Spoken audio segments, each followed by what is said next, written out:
Здравствуйте. От верующих можно частенько услышать, что в окопах атеистов не бывает. Или же они любят говорить еще фразу, что, мол, типа в смертельной опасности атеистов не бывает.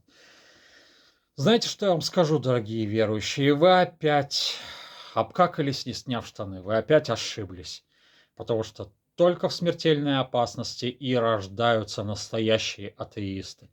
Только в стрессовых ситуациях и появляются по-настоящему уверенные в себе атеисты, потому что только там приходит осознание того, что никто тебе не поможет, что никто тебя не спасет.